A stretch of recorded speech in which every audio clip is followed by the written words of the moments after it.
The laws of music haven't really changed over 500 years. Sure, it's become more complicated because of what can be done and how far can you go with a language that is, well, that's what music is. Of course, we've had musical instrument inventions, more complicated things, and of course, the composers trying out different things. For example, you got your sort of 20th century Russian lot, and then you've got Schoenberg with his 12-note system, and then you've got John Coltrane from the world of jazz. So music has become much, much more complicated, but it still coexists with much simpler forms of music, which is absolutely fine. Lots of people have these sort of debates online. Oh, what scale do I need for this? What scale do I need for that? And it's just the grammar. In order to be a musician, you have to express yourself in terms of your instrument and the music that you're playing, because it becomes dull and lifeless if there's no dynamics or no expression or no feeling. You can play a Hyperloquien at 500 miles an hour, but it doesn't mean anything if it's out of context. So what I'm going to do in this video is I'm basically assuming no knowledge of music whatsoever, literally none, from the beginning. And then by the end of this video, hopefully there'll be some concepts that can make you think, oh, what about this? What about this? What about the other? Very often the best teacher of a pupil is actually the pupil themselves. I mean, it's often said that the object of a teacher is to make themselves redundant and then to let the pupil sort of fly off into the distance. So I'm going to divide this video into 4 sections. We're going to start with notes, and then scales, and then chords, and then rhythm. So got to remember that order in this video. So let's have a look.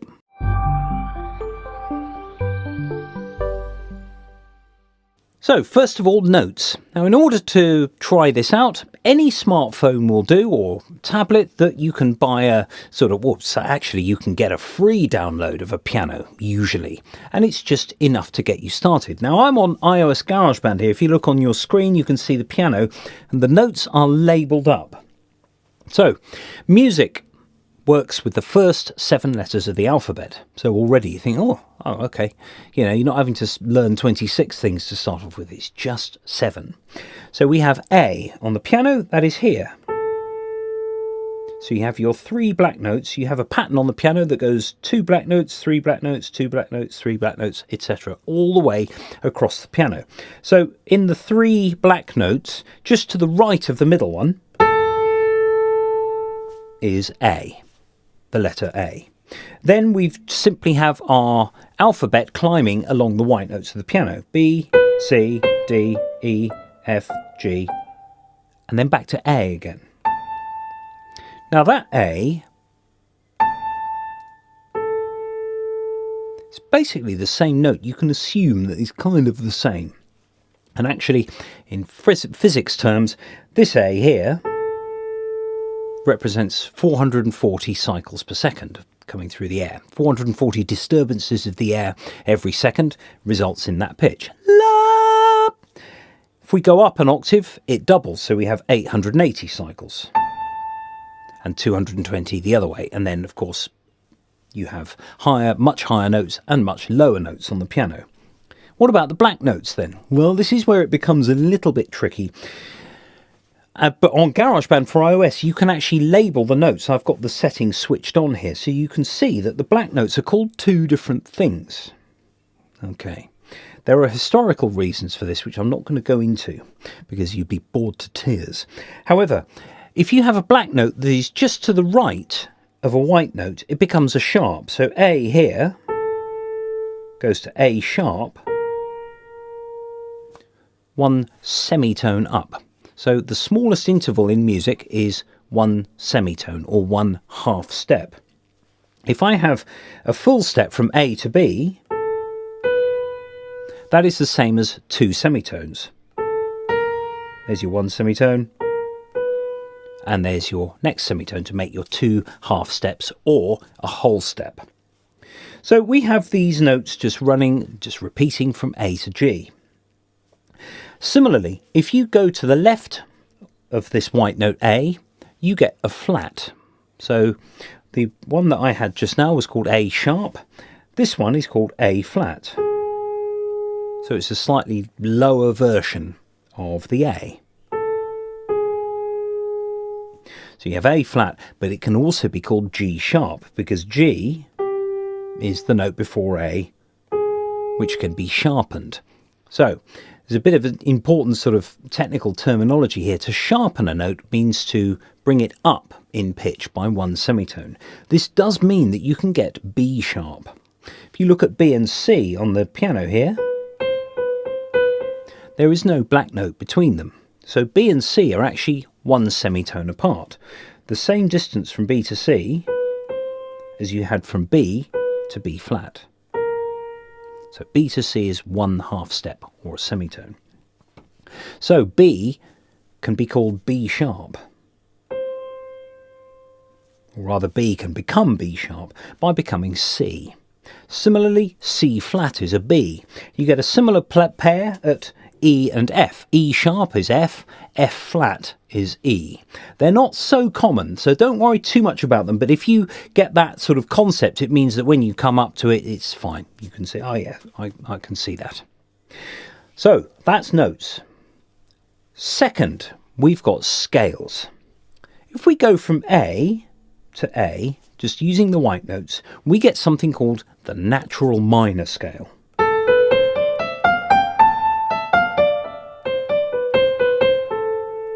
And you can make a solemn, sad-sounding tune using that scale.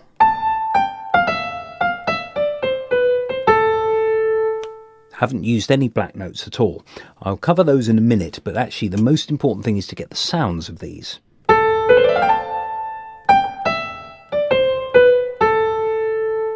So that is A minor. That's a scale of A minor because it started on A and it sounds sad. It's got that sort of dark flavour to it. However, if I start on C, now this is an important sort of concept here. Each minor scale has what's called a relative major. Now a major scale sounds brighter. So if I start on C and play all white notes, it's the announcement at the airport. The flight leaving from gate, whatever. So it's all bright. Of course, you're not going to have the flight leaving with a minor scale because that might imply there might be something wrong with the aircraft. So C to C represents the scale of C major. Indeed, if you think of the Hi to the world,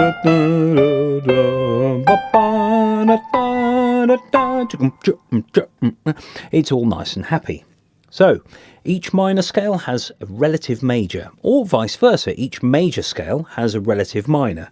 So A minor and C are one such pair.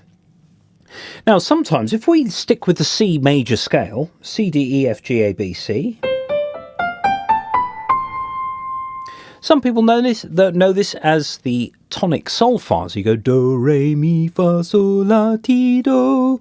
It's quite a useful system, especially for singers. Actually, it works quite nicely because you can sing your scale while you're going up. If I start on another note, I'm going to have to start using the black notes. Now, if we look at the gaps in the scale, C to D is a tone or 2 semitones, or a step or 2 half steps. Then we've got the same again from D to E, but between the 3rd note and the 4th note we have only a half step there, or a semitone. Then we've got another tone, and then another tone, because I've missed the sharps and flats out on the way, and then another tone, and then a semitone. So we have tone, tone, semitone, tone, tone, tone, semitone. That's how a major scale goes. This means that if you start on another note, you have to observe those same gaps in order to make the scale sound right. So if we start on G, we had a G, then they had a tone, and a tone, then came the semitone, so far so good, then another tone, then another tone, then another tone. So this means that I've got to have 2 semitones between this note and the next one. So if we have E, F is 1, but we have to use the black note. We have to use F sharp. And then G to finish, because that's your semitone at the top of the scale. Why did I call that F sharp and not G flat? Well, a scale has to ascend using the alphabet. And basically the alphabet without any interruptions. So I had G, A, B, C, D, E, F, G. But the F is called an F sharp and it turns into a black note. Now, any other scale that starts on any other note here has to maintain those same gaps. If I start on D, I have my tone, then another tone. So that means I need my F sharp again. Then a semitone, then a tone, then a tone, and then another tone. So that means I have to use C sharp as well, and then finish on D.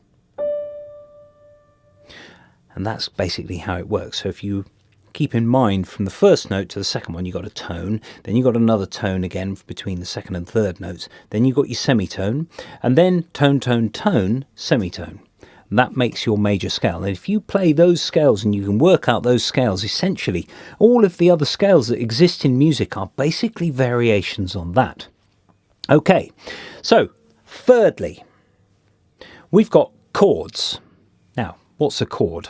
Well, it's something where you have two or more notes together. Usually you'd have three or more, but actually sometimes you can have two notes as well. Now, if I have a scale of C major,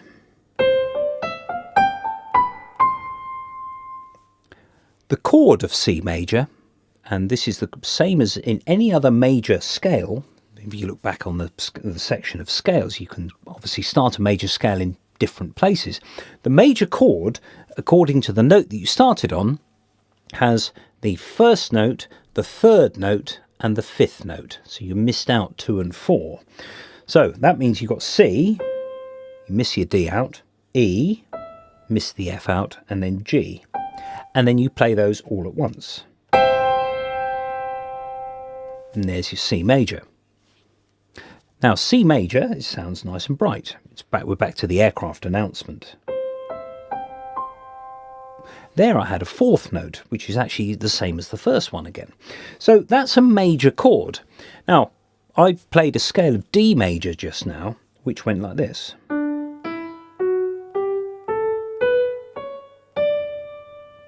Now D major, it's the same rule again. We have the first note, the third note, and the fifth note, which means that I'm going to have D, F sharp, and A.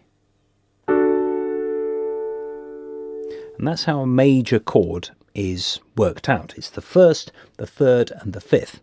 Minor chords, they are basically the sort of the other main type. Well, actually that's much easier because you've already learnt the major.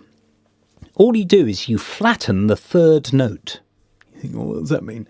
Well, C, D, E, F, G is 1, 2, 3, 4, 5 in C. So the C major chord is 1, 3, and 5. And then what you do is you flatten the third note. So the E becomes E flat. And that's how you get your major and minor chords. So the major chord comes from your major scale. The minor chord you can either get from the major chord, or if you look at basically the scale section beforehand in this video, we had A minor, the natural minor of A, and you use the first, third and fifth of the minor scale to get your minor chord. So it's a sort of more dark, sinister sounding chord. So your minor chord. Okay, so I've touched on notes, I've touched on the scales, and now the chords. So fourth, rhythm. Now this is essentially completely different from notes, because actually if you're a drummer you're playing lots of rhythms, of course, or a percussionist, but sometimes those instruments don't have pitches at all. In fact, the only percussion instruments that do have pitches are things like xylophones, which are laid out like a piano, so you're kind of doing piano and drums at once. So rhythm is endemic in all of us. Your heart beats, you're doing right, left, walking all day, doing whatever. Everything that we do as human beings has rhythm attached to it. Now, for that reason, most 5 or 6 year old children will be able to reproduce a rhythm in some way. They might find it a little bit harder with notes, but rhythms are always the sort of thing that you can get. So if I do this, you'll be able to reproduce that if you've got no musical experience at all. So music is always based, well, pop music at any rate. Well, in fact, all music really. I mean, the sort of orchestral, the sort of classical thing is a little bit more fluid in that the tempo can vary. Now, tempo means the speed of your pulse. So if you're listening to a disco record, it's 120 beats per minute. And then, you get varying beats per minute for varying styles. That's not really important. What's important is the beat. That sort of primeval sort of beat. Now in music, what we usually have are notes that go either at twice, 4, 8 times the speed of your pulse, or half, quarter, eighth of that pulse. Of course, you can get more complicated rhythms, but if you've got this,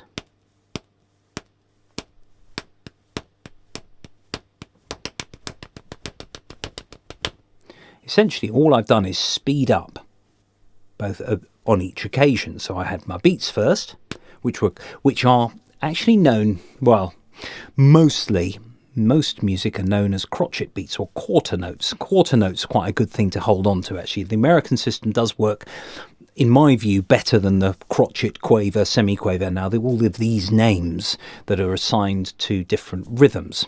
So we have got quarter notes, then halves, and then whole note.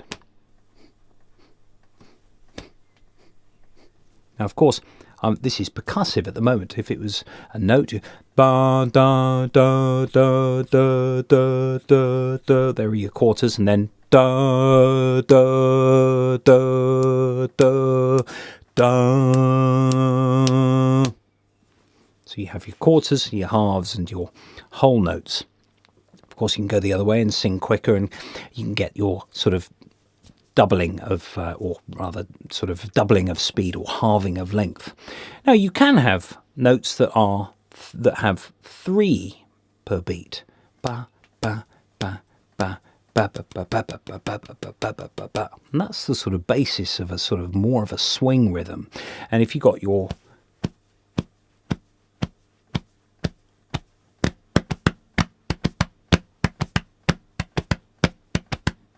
So I had 2 beats here, and for every 2 beats I had here, I had 3 with this hand. So rhythm really is one of those things that it's all to a pulse. You've got to know what that fundamental pulse is, and then you time your hits and you time your playing to actually match up with that beat. So then, I've covered the 4 things: the notes and the piano, how they work with them, especially with the black notes, and scales, basically how to play a scale, you can sing a scale as well, and then the basis of chords, and then rhythms. Armed with those 4 things, really, that's just the main sort of handle of music. That's basically the main thing. I haven't covered some of the rhythms, like dotted rhythms, but really these are it's all concepts. It's all concepts. And from here, I've made lots and lots of other videos on my channel of music theory which do assume prior knowledge. So this will lead on to one of the other videos, or several of the other videos that I've made. And there we are, the basics of music.